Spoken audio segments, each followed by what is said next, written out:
Hello students, मैं सोनू कुमार आप सभी को अपने इस यूट्यूब चैनल में हार्दिक स्वागत करता हूं। आज आपके बीच क्लास 10th ट्यूशन भाग 2 से द्वितीय पाठ पाटलिपुत्र वैभव का VVI objective and subjective questions को लेकर आया हूं। अगर आप ये वीडियो देख लेते हैं तो मुझे पूर्ण विश्वास है कि आपसे बोर्ड एग्ज़ाम में एक भी प्रश्न नहीं छूटेगा इस चैप्टर से। तो आइए हम लोग प्रश्न की ओर चलते हैं। प्रश्न पहला है, पाटलिपुत्र वैभव पाठ में किस नगर का वर्णन किया गया है? पाटलिपुत्र वैभव पाठ में किस नगर का वर्णन किया गया है, यानी किसका वर्णन है जी? तो आपको पता होना चाहिए कि पाटलिपुत्र वैभव पाठ में पाटलिपुत्र नगर का वैभव का वर्णन किया गया, यानी किसका किया गया है? पाटलिपुत्र का। किसका? पाटलिपुत्र यानी पटना का। दूसरा प्रश्न है, मेगास्थनीज पटना किस समय में आया था? मेगास्थनीज जो था वो पटना किस समय में आया था? मेगास्थनीज पटना चंद्रगुप्त मौर्य के समय में, यानी ऑप्शन नंबर सी, उसी के समय पटना आया था। ये जो मेगास्थनीज जो था वह यूनान का राजदूत था। क्या था? राजदूत। कहाँ का? यूनान का। याद रखिएगा, यूनान का राजदूत कौन था? तो आपका कौन था? मेगास्थनीज था। और इन्होंने अपनी पुस्तक इंडिका में, इनकी पुस्तक का नाम क्या है? इसका है इंडिका नाम है। इंडिका में इन्होंने पटना का वर्णन किए हैं। किसका वर्णन किए हैं? पटना का। नेक्स्ट प्रश्न है, पाटल पुष्पों की पुतलिका रचना के आधार पर पटना का नाम क्या है? तो आपको पता होना चाहिए कि पाटल पुष्पों की पुतलिका रचना के आधार पर पटना का नाम रखा गया था पाटलिपुत्र, यानी ऑप्शन नंबर सी। क्या नाम रखा गया था? पाटलिपुत्र रखा गया था। ठीक है ना। नेक्स्ट प्रश्न की ओर बढ़ते हैं। प्रश्न है, पाटलिपुत्र किस राज्य की राजधानी है? पाटलिपुत्र किस राज्य की राजधानी है? तो आपको पता होना चाहिए, यानी पाटलिपुत्र यानी क्यों चीज? पटना। यानी पटना जो है वह बिहार राज्य की राजधानी है। किसकी है? बिहार राज्य की। Option number A. नेक्स्ट प्रश्न है, पाटलिपुत्र किस नदी के किनारे स्थित है? तो पाटलिपुत्र जो है वो आपका गंगा नदी के किनारे स्थित है। किस किनारे स्थित है? गंगा के किनारे। अगला प्रश्न है, पाटलिपुत्र का बुद्ध काल में नाम क्या था? यानी भगवान बुद्ध के समय में पटना का नाम क्या था, यानी पाटलिपुत्र का नाम क्या था?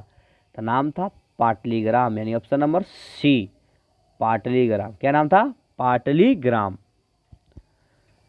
अगला प्रश्न है, गांधी सेतु पुल कहाँ स्थित है, यानी कहाँ पे स्थित है जी?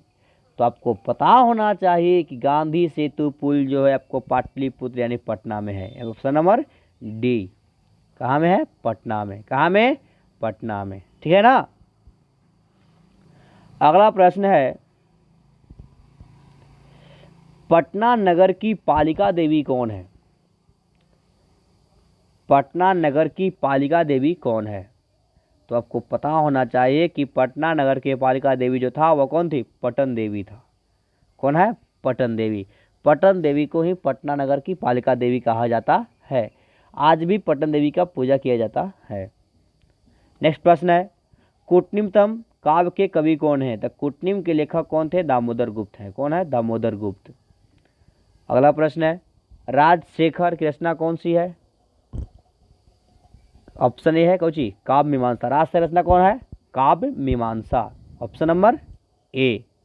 कौन है? काव्य मीमांसा। अगला प्रश्न है, पाटलिपुत्र में किस महापुरुष की जन्मस्थली है? यानी पाटलिपुत्र में किसका जन्म स्थान है? ऑप्शन ए में है गुरु नानक, बी में महावीर, सी में गुरु गोविंद सिंह और डी में है गौतम। तो आपको पता होना चाहिए कि सिखों के 10वें गुरु गोविंद सिंह का जन्म पटना में ही हुआ था, यानी ऑप्शन नंबर सी। ये सिखों के 10वें गुरु थे। और सिखों के प्रथम गुरु कौन थे? गुरु नानक थे। और 5वें गुरु कौन थे? अर्जुन देव थे। याद रखिएगा, 5वें गुरु अर्जुन देव, 10वें गुरु गुरु गोविंद सिंह। ठीक है ना। तो याद रखिएगा कि पाटलिपुत्र में किस महापुरुष का जन्म स्थान है? तो वह गुरु गोविंद सिंह का है। अगला प्रश्न है, चंद्रगुप्त किस वंश का संस्थापक था? तो आप सुनिएगा, नाम इसका पूरा नाम है चंद्रगुप्त मौर्य, यानी मौर्य वंश के। किस वंश के? मौर्य वंश के संस्थापक था यह। प्रश्न है, सिखों के 10वें गुरु कौन थे? मैंने अभी बताया कि सिखों के 10वें गुरु थे आपका गुरु गोविंद सिंह। गुरु गोविंद सिंह, जिनका पटना कोची है जन्म स्थान है। और 5वें गुरु कौन थे? अर्जुन देव। याद रखिए, 5वें गुरु कौन थे? अर्जुन देव। और पहला गुरु थे आपका गुरु नानक। कौन थे? गुरु नानक। ठीक है ना। अगला प्रश्न है, पटना के किस दिशा में गंगा नदी प्रवाहित होती है? तो आपको पता होना चाहिए कि पटना के उत्तर दिशा में गंगा नदी बहती है। ऑप्शन नंबर सी, पटना के उत्तर दिशा में गंगा नदी बहती है। और किस काल में पटना का नाम पाटलीग्राम था? मैंने अभी बताया था कि भगवान बुद्ध के समय में पटना का नाम क्या था? पाटलीग्राम था। ऑप्शन नंबर ए, है ना। आगे की ओर पढ़ते हैं। प्रश्न है, यूनान का राजदूत कौन था? यूनान का राजदूत कौन था जी? Megasthenes. Option number C, option number C है ना, मेगास्थनीज है। कौन है? मेगास्थनीज। महावीर मंदिर कहाँ में है? तो पटना में है। कहाँ में है? पटना में है। किस काल में पटना नाम प्रसिद्ध हुआ था? तो आपको पता होना चाहिए कि मध्यकाल में पटना का नाम, पाटलिपुत्र से पटना का नाम प्रसिद्ध हुआ था मध्यकाल में। किस काल में? मध्यकाल में। आपका एग्जाम क्वेश्चन में पूछा हुआ है जी, किस काल में पटना का नाम प्रसिद्ध हुआ था? तब मध्यकाल में। पटना शब्द की उत्पत्ति किस शब्द से हुई थी? पतन शब्द से। पटना शब्द की उत्पत्ति किस शब्द से? पतन, पतन, पतन। गोलघर कहाँ में है? पटना में है। पटना का इतिहास कितना वर्ष पुराना है? 2500 वर्ष पुराना, यानी 2500 वर्ष पुराना है। कितना है? 2500 वर्ष पुराना पटना का इतिहास है। अगला प्रश्न है, एशिया महादेश का सबसे बड़ा सेतु कौन है? आपके पाठ्य पुस्तक के अनुसार एशिया महादेश का सबसे बड़ा सेतु पुल जो है वह गांधी सेतु पुल है। कौन सेतु पुल है? गांधी सेतु, यानी सेतु माने होता है पुल, गांधी सेतु है। कौमुदी महोत्सव कहाँ मनाया जाता था? कौमुदी महोत्सव पटना में मनाया था, यानी पाटलिपुत्र में मनाया जाता था। किसके समय में, कब मनाया जाता था यह? गुप्त वंश के काल में। किस काल में? कौमुदी महोत्सव गुप्त वंश के काल में मनाया जाता था।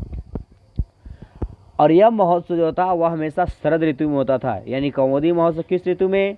शरद ऋतु में। ऑप्शन नंबर डी, शरद ऋतु, यानी ठंडे समय में कौमुदी महोत्सव हुआ करता था। अगला प्रश्न है, पाटलिपुत्र पटना के नाम से कब प्रसिद्ध हुआ? अभी बताया, कब हुआ था? मध्यकाल में। किसके शासन काल में पाटलिपुत्र की शोभा तथा रक्षा व्यवस्था अति उत्कृष्ट थी, माने बहुत बढ़िया था? तो राजा चंद्रगुप्त मौर्य के समय में पटना की शोभा और व्यवस्था कैसी थी? अति उत्कृष्ट थी। ठीक है ना। पाटलिपुत्र का नामांतर क्या है, यानी क्या नाम बदल के रखा गया था इसका? पाटलिपुत्र का कुसुमपुर। क्या पता हो चलता है? कुसुमपुर पता चलता है पटना का नाम, है ना। नेक्स्ट प्रश्न की बढ़ते हैं। ये आपका सब्जेक्टिव प्रश्न है। पहला प्रश्न है सब्जेक्टिव में कि पटना के संबंध में दामोदर गुप्त क्या कहे थे? पटना के संबंध में दामोदर गुप्त क्या कहे थे, यानी कौशी कहे थे? तो आपको पता होना चाहिए कि पटना के संबंध में दामोदर गुप्त नामक कवि ने अपने ग्रंथ कुटनी में, ग्रंथ का नाम क्या था? कुटनीम नाम था। कुछ नाम था? कुटनीम। कुटनीम ग्रंथ में कहे थे कि पटना जो है पृथ्वी का तिलक है, पृथ्वी का तिलक है और सरस्वती का निवास स्थली है, यानी गुलगिरी है, यानी विद्वानों की नगरी है, तथा इंद्र के स्थान से क्या है? सुंदर है। इंद्र के स्थान से सुंदर है। तो आपसे 2 नंबर में क्वेश्चन पूछेगा यहाँ से कि पटना के संबंध में दामोदर गुप्त क्या कहे थे। तो आप लिख सकते हैं कि पटना के संबंध में दामोदर गुप्त नामक कवि ने अपने ग्रंथ कुटनी में कहे थे कि पटना पृथ्वी का तिलक, सरस्वती का कुलगिरी, यानी विद्वानों की नगरी है, तथा इंद्र के स्थान से भी सुंदर है। इसे आप स्क्रीनशॉट कर लें। आगे प्रश्न में बढ़ते हैं। प्रश्न है, पटना के संबंध में राजशेखर क्या कहे थे? क्या संस्मरण करते हैं? तो आपको पता होना चाहिए कि पटना के संबंध में राजशेखर नामक कवि ने अपने ग्रंथ काव्य मीमांसा में, याद रखिएगा राजशेखर ग्रंथ को जी था जी काव्य मीमांसा। मैंने अभी बताया व्यक्ति में कि राजशेखर की किताब का नाम क्या है? काव्य मीमांसा है। उन्होंने आदर के साथ स्मरण करते हुए कहते हैं कि पटना का प्राचीन सरस्वती परंपरा रही है, यानी पटना जो है प्राचीन समय से ही विद्वान है, क्योंकि यहाँ उपवर्ष जैसे उपवर्ष, वर्ष, पाणिनि, पिंगल, व्याधि, वररुचि, पतंजलि तथा परीक्षित ने क्या किए हैं? अध्ययन किए हैं। क्या किए हैं? अध्ययन किए हैं। और क्या प्राप्ति किए हैं? प्रसिद्धि प्राप्त किए हैं। इसलिए अब कह सकते हैं पटना जो है प्राचीन समयों से ही, इसकी प्राचीन समय से क्या रही है? सरस्वती परंपरा रही है। ये कहे कौन? राजशेखर साहब ने कहे थे। अगला प्रश्न है, पटना के संबंध में भगवान बुद्ध क्या कहे थे? तो आपको पता होना चाहिए कि भगवान बुद्ध के समय में गंगा के किनारे पाटलीग्राम स्थित एक गांव था, यानी पटना के नाम जो क्या था उस समय? पाटलीग्राम था भगवान बुद्ध के समय में, जहाँ पे भगवान बुद्ध बहुत बार आए थे और इस गांव का भविष्यवाणी करते हुए कहे थे कि यह जो गांव है वहाँ महानगर होगा, परंतु कलह यानी आपसी झगड़ा, बाढ़, आग और भय से हमेशा क्या होगा? ग्रसित होगा। यानी हमेशा यह टेंशन से ग्रसित रहेगा, हमेशा यह पीड़ित रहेगा। किस चीज़ से? तो कलह से, बाढ़ से, आग से और भय से ग्रसित रहेगा। ऐसा अनुमान लगाए थे भगवान बुद्ध, लगाए थे। किसके बारे में?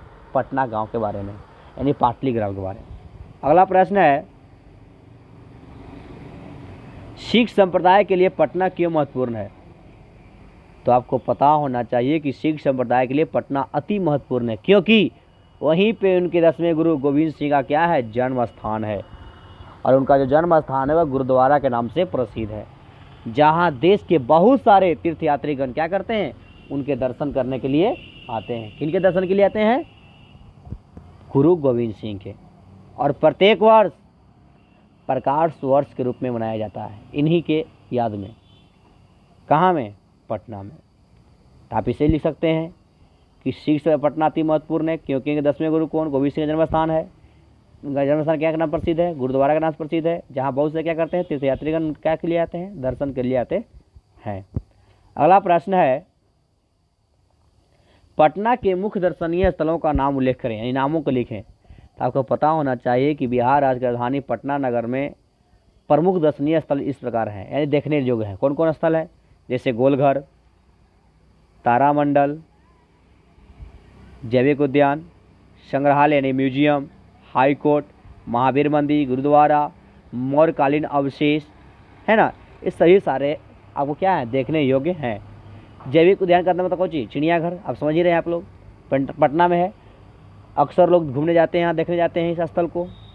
तो यह था पटना के मुख्य दर्शनीय स्थल, है ना। अगला प्रश्न है, पाटलिपुत्र के वैभव का वर्णन पठित पाठ के आधार पर करें।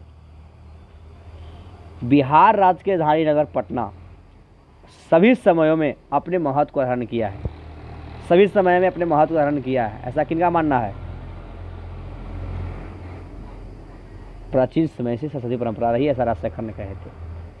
और हमेशा यह शुरू से ही अपने समय अपने महत्व को धारण करते हुए रहा है। इसका इतिहास 2500 वर्ष पुराना है। आपको पता होना चाहिए कि यहाँ धार्मिक क्षेत्र, राजनीतिक क्षेत्र, उद्योग क्षेत्र विशेष रूप से क्या है? वैभव को दर्शाता है। यानी पटना के वैभव को दर्शाने में सबसे बड़ा योगदान किसका है? धार्मिक क्षेत्र का है। यहाँ महावीर मंदिर है। राजनीतिक क्षेत्र, यहाँ पॉलिटिक्स भी है। उद्योग क्षेत्र, छोटा बड़ा उद्योग भी है। ये सब सारी जो है वह वैभव क्या करना, दर्शाने का काम करता है। यहाँ तक कि विदेशी यात्री मेगास्थनीज, फायान, हुएनसांग, ऋतिक आदि ने ही पटना के वैभव के बारे में अपने ग्रंथ में वर्णन किए हैं। तो इस तरह से आप इसका आंसर लिख सकते हैं। तो आप इसे स्क्रीनशॉट कर, वीडियो को रोक रोक कर स्क्रीनशॉट लेते रहिएगा, समझ में आए। अगर समझ में नहीं आता है तब कमेंट बॉक्स में अपना समस्या को रख सकते हैं। और विशेष प्रॉब्लम अगर होती है तो आप मेरे व्हाट्सएप नंबर 9113796581 पर आप कांटेक्ट कर सकते हैं। अगर आपको वीडियो अच्छा लगता है तो अपने दोस्तों में ज़्यादा से ज़्यादा शेयर करें, लाइक करें और लाल बटन दबाकर सब्सक्राइब जरूर करें। धन्यवाद।